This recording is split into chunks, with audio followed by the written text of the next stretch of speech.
आप सभी को जय मसीह की। मैं फिर से एक नए वीडियो में आप सबों का स्वागत करता हूं और प्रभु को धन्यवाद देता हूं कि फिर से एक नया मुझे ऐसा अवसर दिया कि मैं आप लोगों के बीच में प्रभु का वचन पहुंचा सकूं। इसलिए प्रभु का मैं धन्यवादी हूं। मैं इस समय बहुत ही अच्छे टॉपिक के साथ आया हूं जो हम निकालेंगे, वो सीधे हम वचन सीखेंगे। प्रभु की जो इच्छा है वो हमारे जीवन में प्रकट रूप से देखेंगे और उसके अनुसार आचरण करने की कोशिश करेंगे। हालेलुया। तो प्रभु आप सबका आशीष दे। वीडियो को देखिएगा, वचन को सुनिएगा।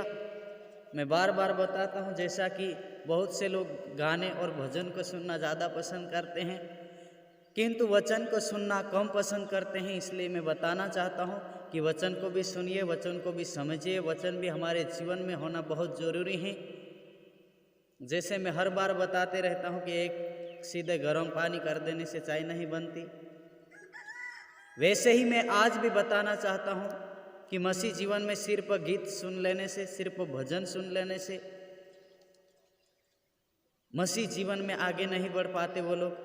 लेकिन जैसे चाय में शक्कर डालते, चाय पत्ती डालती, अदरक डालता और क्या क्या कुछ बहुत सारे लोग और भी ज़्यादा डालते होंगे। हालेलुया।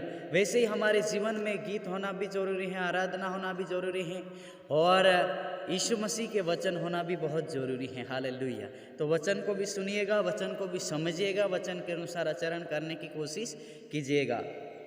तो मैं आप लोगों के बीच में पढ़ना चाहता हूँ याकूब की पत्री अध्याय 4 और 7 से हम पढ़ेंगे। इसलिए परमेश्वर के अधीन हो जाओ और शैतान का सामना करो। हालेलुया। मेरे प्रिय, यहाँ पर वचन बताता है कि इसलिए परमेश्वर के अधीन हो जाओ और शैतान का सामना करो। हालेलुया।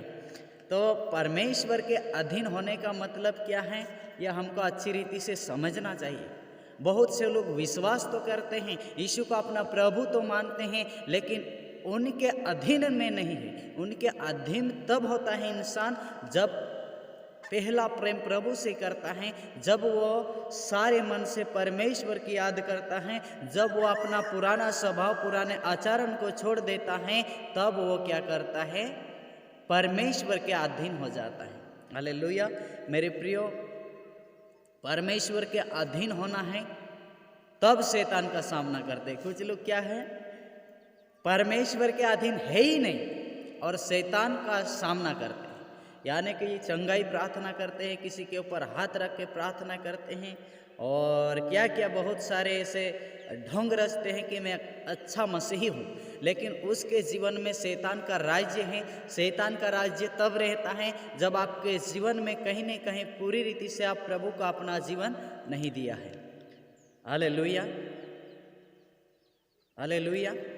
तो हमारा जीवन पूरी रीति से प्रभु को देंगे तभी हम परमेश्वर के अधीन हैं। अन्यथा परमेश्वर के अधीन जब तक हम नहीं हैं तब तक हम पूरा जीवन परमेश्वर को नहीं दिए। हाँ, तो वो तुम्हारे पास से भाग निकलेगा। परमेश्वर के निकट आओ तो वह भी तुम्हारे निकट आएगा। हे पापी, अपने हाथ शुद्ध करो। हे दूषित लोगों, अपने हृदय को पवित्र करो। हालेलुया। पापी अपना हाथ शुद्ध करे, कपटी अपना हृदय पवित्र करे। क्या करे, प्रभु से पूरा रिश्ता बना ले, प्रभु से अपना गहरा रिश्ता बना ले, ताकि हम प्रभु के वचन के अनुसार आगे बढ़ सके, प्रभु के अधीन हो जाए, प्रभु के कब्ज में हो जाए, प्रभु के पूरी रीति से उनके वचन के अनुसार चलने वाले हो जाए। हालेलुया। तो मैं आप लोगों के बीच में एक और वचन पढ़ना चाहता हूँ।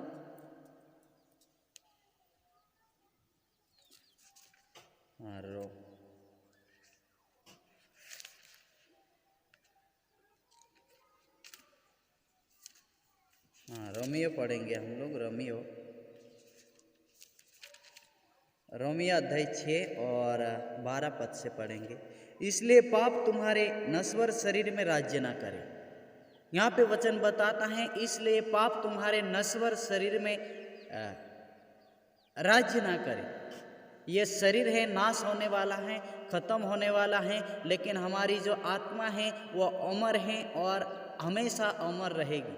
जैसे मैं बताता रहता हूँ कई बार कि जो हम फोटोकॉपी कराते हैं, जेरॉक्स कराते हैं, वो एक पूरा कागज़ होता है, लेकिन जब मशीन में डालता है तब जो भी हम फोटोकॉपी करवाते हैं वो उनके अंदर छप जाती हैं और बाहर निकलता है। वैसे ही हमारा जो शरीर है और उसमें रहकर जो भी लोग पाप करते हैं, बुराया करते हैं, चोरी करते हैं, झूठ बोलते हैं, वह अपनी आत्मा में क्या करती है, फोटोकॉपी हो जाती हैं और आत्मा दागी हो जाती है, आत्मा पापी हो जाती हैं और एक दिन लोग नरक जाएंगे, एक दिन लोग क्या करेंगे, परमेश्वर से दूर हो जाएंगे, भटक जाएंगे और जैसा मन चाहे वैसे लोग करेंगे। इसलिए आपने शरीर में पाप का राज्य आप स्वीकार नहीं कर सकते। पाप के अधीन नहीं होना है, शैतान के अधीन नहीं होना है। शैतान के अधीन कोई होना नहीं चाहता है, लेकिन पाप करना छोड़ नहीं पाते, झूठ बोलना छोड़ नहीं पाते, चोरी करना छोड़ नहीं पाते, बुराइयाँ करना छोड़ नहीं पाते, निंदा करना छोड़ नहीं पाते।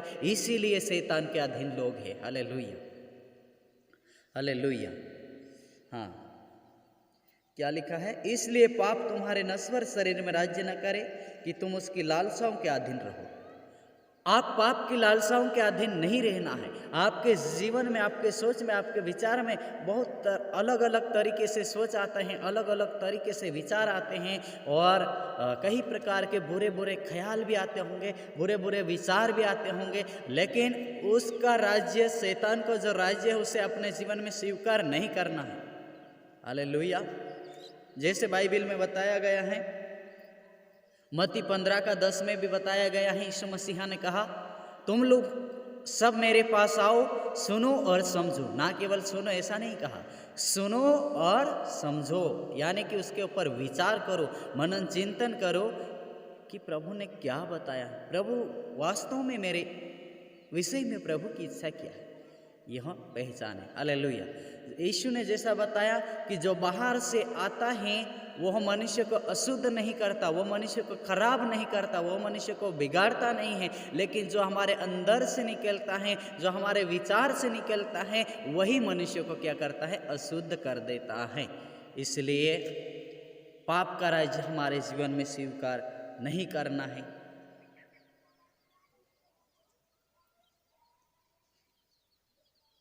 न कि तुम उसकी लालसाओं के अधीन रहो और न अपने अंगों को अधर्म के हथियार होने के लिए पाप को सौंपो, और अपने अंगों को, अपने शरीर को, अपने हाथ को, अपने पैर को, अपनी आँखों को, अपनी जीभ को, अपनी आवाज़ को पाप का भागी होने के लिए मत सौंपो, पाप करने के लिए मत सौंपो। हाँ, आगे बताया गया है, पर अपने आप को मरे हुओं में से जी उठा हुआ जानकर परमेश्वर को सौंपो और अपने अंगों को धर्म के हथियार होने के लिए परमेश्वर को सौंपो। ऐसे अपने आप को ऐसे समझो जैसे कोई मरे हुए में से मैं जी उठा हूँ, अब मैं फिर से पाप नहीं करूँगा। मैं मरे हुए में से जी उठा हूँ, अब मैं फिर से बुराया नहीं करूँगा, फिर से मैं पाप नहीं करूँगा। हालेलुया। हाँ, जैसे लोग बोलते हैं, कई बार बीमार हो जाते हैं, कई बार उनके ऊपर मुसीबत आ जाती है तो बोलता है कि मैं तो मुर्दों में से जी उठा हूँ, यानी कि मरते मरते बच गया तो लोग बोलते हैं कि मैं मरे हुए में से जी उठा हूँ। हालेलुया।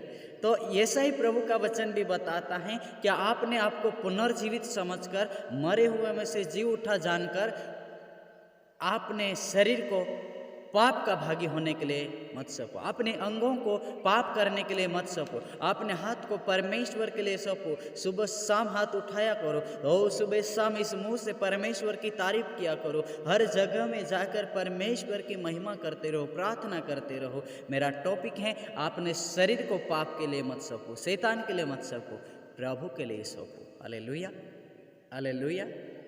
क्योंकि वचन बताता है आप ईश्वर के अधीन हो जाए। ईश्वर के अधीन होने का मतलब यही है कि सारे पाप से, सारी बुराइयां से, सारे जो शैतान के काम हैं उससे छूट जाना। जैसा बाइबल में बताया गया है कि परमेश्वर का पुत्र क्या करता है? पाप को नाश करता है। पापियों को नाश नहीं करता, जो हमारे अंदर है उसको दूर करता है। हालेलुया।